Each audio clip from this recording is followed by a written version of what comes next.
आपको लगता है कि कोई नेता आकर आपका जीवन सुधार देगा।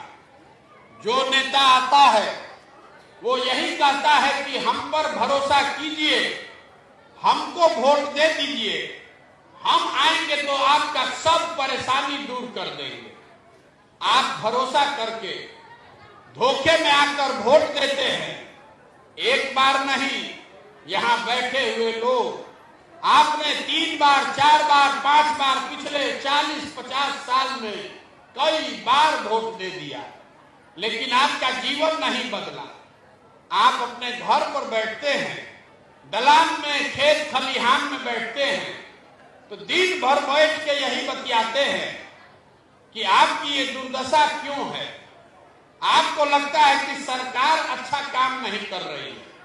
कोई लालू जी को दोष दे रहा है, कोई नीतीश कुमार को गाली दे रहा है, कोई कांग्रेस को खराब बताता है, कोई मोदी को खराब बताता है।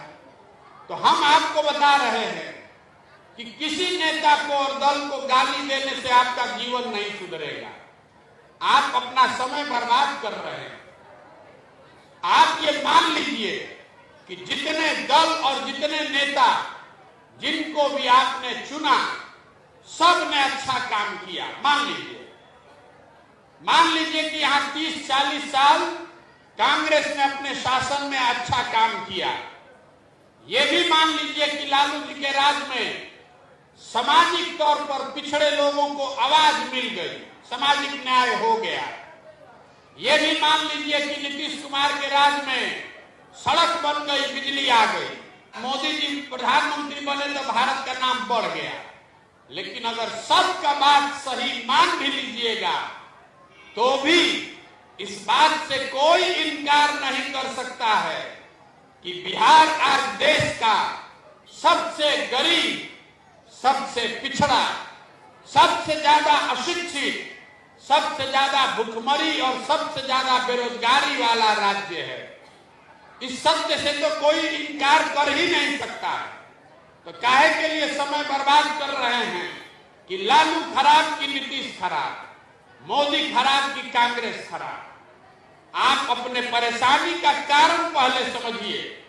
आखिर बिहार में इतनी गरीबी है क्यों? दूसरे राज्यों में भी तो नेता चोरी करता है, दूसरे राज्यों में भी यही संविधान, यही व्यवस्था है। फिर गुजरात से, पंजाब से कोई आकर बिहार में मजदूरी क्यों नहीं करता है? आपके घर के बच्चे बाहर मजदूरी करने क्यों जाते हैं? जब तक ये रोग नहीं समझ में आएगा तब तक आप गरीबी से नहीं निकल सकते।